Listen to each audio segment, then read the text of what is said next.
अच्छा, आज सभी हिंदू महिलाओं का एक पावन व्रत है, विपत्तारुणी पूजा, विपत्तारुणी का व्रत। ये विपत्तारुणी है क्या? इसका मतलब ये विपत्तारुणी ना माता दुर्गा का एक नाम आता है, माता दुर्गा का एक नाम ही है विपत्तारुणी। विपत्तारुणी का अर्थ विपत्तारुणी, विपत्ति अर्थात दुख, हमारा दुख को हर लेती है ये पूजा। इस पूजा करने से, ये पूजा को करने से हमारा जितना भी दुख है माता दुर्गा हर लेती है। यह विपत्तारुणी का व्रत ही माता दुर्गा का होता है। और ये व्रत हमें क्यों करनी चाहिए? आइए मैं बताता हूँ ये व्रत हमें क्यों करनी चाहिए, इसका पीछे का कारण है क्या मैया? आइए मैं बताता हूँ। देखिए, विपत्तारुणी व्रत का व्रत जो है वो इसलिए मनाया जाता है, इसके पीछे एक कथा है, इसके पीछे एक कथा है, एक कहानी आती है। आइए मैं बताता हूँ किस लिए करी जाती है विपत्तारुणी का व्रत। सुनिए। एक राजा रहा करता था, एक राज्य का राजा रहा करता था। तो उस राजा की पत्नी अर्थात एक रानी, तो वो रानी को ना अपने राज्य की एक मूची की पत्नी, एक मोची की पत्नी थी, ठीक है, मूचनी।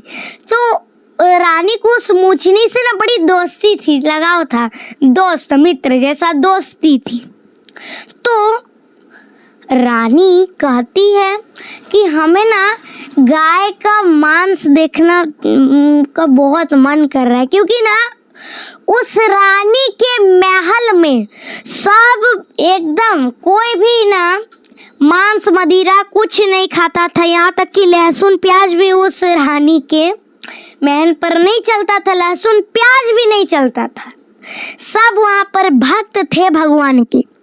तो रानी को ना एक दिन रानी को बड़ा मन किया, बड़ा इच्छा किया, बड़ा मन कि हम एक दिन गाय का मांस देखेंगे, खाएंगे नहीं, देखेंगे गाय का मांस रहता कैसा है, गाय का मांस का टुकड़ा। वो यही इसी के बारे यही चर्चा वो अपनी मित्र वो मूचिनी से, मूची की पत्नी से कर रही थी। तो मूची की पत्नी कहती है ठीक है, आपको देखने का मन इतना ही है महारानी, तो हम कल एक टोकरी में छिपा करके आपको गाय का मांस ले आएंगे, टुकड़े में गाय का मांस के टुकड़े ले आएंगे और आप देख लेना। तब यही बात, ये बात राजा का जो मंत्री था वो छुप छुप करके सुन रहा था। अच्छा, रानी जो यहाँ गाय का मांस देखेगी, यहाँ खाएगी नहीं, अच्छा अच्छी बात है, लेकिन देखेगी, ये बात तो हमें आराम से, चलो तुरंत राजा को सूचित करना चाहिए। सूचित किया जाता है। तब वो मंत्री चला गया राजा को सूचित करने। वो मंत्री चला गया राजा को सूचित करने ये बात कि राजा, हे राजन, रानी जी कल गाय का टुकड़ी देखने वाले, वो मूची की पत्नी नहीं है ना, वो गाय के टुकड़े देखेगी। वो जो मूची की पत्नी है ना, उससे रानी जू सेटिंग करके रखी है, दोस्त बन गई है, और वो कही है रानी जू कि उस मूची, वो फलाने मूची की पत्नी से, मूचनी से कि तुम ला देना। अब मूचनी भी कही है ठीक है महारानी, हम ला देंगे। हाँ, तब राजा कहता अरे अचानक से मेरी पत्नी इतना बदल क्यों गई भाई, हमारी पत्नी इतना बदल क्यों गई, हमारी रानी इतनी बदल कैसे गई?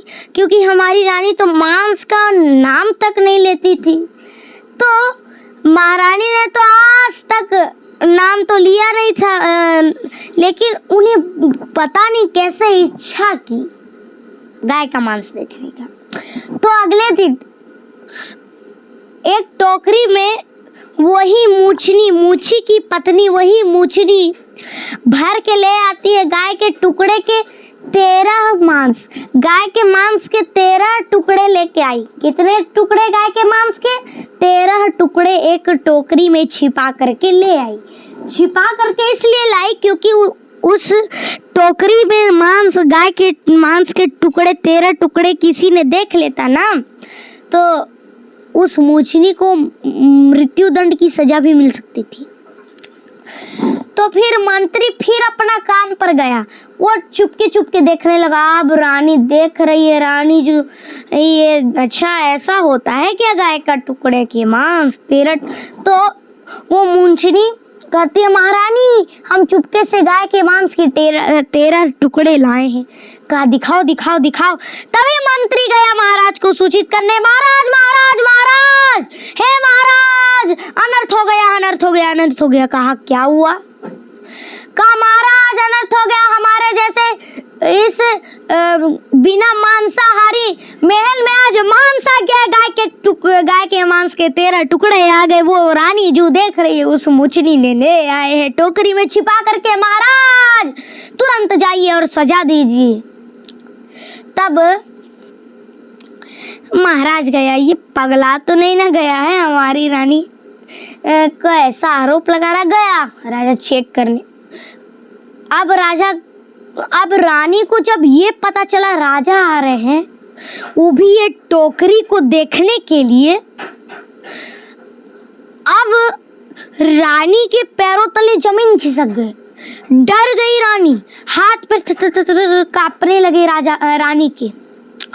अब रानी क्या करे, रानी क्या करे, रानी क्या करे? तो रानी, वो जो रानी थी ना, वो माता दुर्गा की बड़ी भक्त थी। उस रानी को माता दुर्गा का एक दूसरा नाम पता था, विपत्तारुणी। क्या पता था नाम दूसरा? विपत्तारुणी। तब राजा वहां आया। अब वो रानी माता दुर्गा से कहती है, प्रार्थना करती है, हे माँ दुर्गे, हे माँ विपत्तारुणी।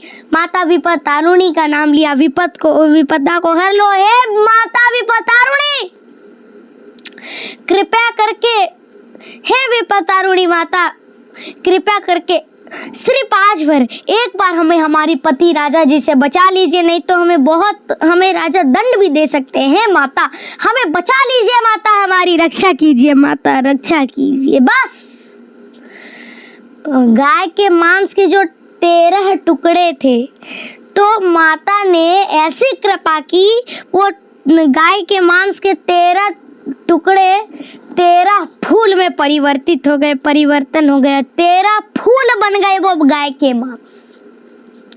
अब राजा आया, कहा टोकरी दिखाओ हमें। रानी का ये घबराई, पहले तो रानी घबराई, फिर टोकरी दिखाई, देखा इसमें तो पुष्प है। पहले रानी कहती है, नहीं महाराज हम मांस नहीं लाए, इसमें पुष्प है महाराज। और उस पुष्प की सुगंध ना दूर दूर तक फैल रही थी। तब पर भी राजा कहता है, नहीं हमारा मंत्री कभी झूठ नहीं बोलता, निकालो। कहती है, महाराज इसमें हमने कह रहे ना, ये 13 पुष्प है अलग अलग प्रकार के। तब राजा कहता है, मैं विश्वास कैसे करूं, पहले तुम दिखाओ तो सही टोकरी। रानी तो पहले घबराई, फिर टोकरी दिखाई, कहा हे माता बचा लीजिए। टोकरी निकाली, कहा अरे ये तो बड़े सुगंधित पुष्प है। कहा हमारे मंत्री ने हमसे इतना बड़ा झूठ कहा, आज तक जिस पर मैंने आंख मूंद करके विश्वास किया, वही मंत्री मुझसे विश्वासघात कर दिया। फौरन वही मंत्री को बुलाया और मंत्री से राजा कहता है, तुम हमारी महल में पीठ पीछे चुगली करते हो। निकाल दिया राजा ने मंत्री को राज के बाहर। और रानी, हे माँ विपत्तारुणी, आपके चरणों में मेरा कोटि कोटि प्रणाम। माँ आपने मुझे बचा दिया, मैं धन्य हो गई माँ, मैं धन्य हो गई, आपने मुझे बचा दिया। हे माँ आपके चरणों में मेरा कोटि कोटि प्रणाम। तभी वहाँ माता विपत्तारुणी अर्थात माता दुर्गा प्रकट हो गई और कहती है, पुत्री बेटी तुम रो क्यों रही हो? कहा माता आज आपने मेरी जान बचा ली, माता आपके चरणों में मेरा कोटि कोटि प्रणाम। आप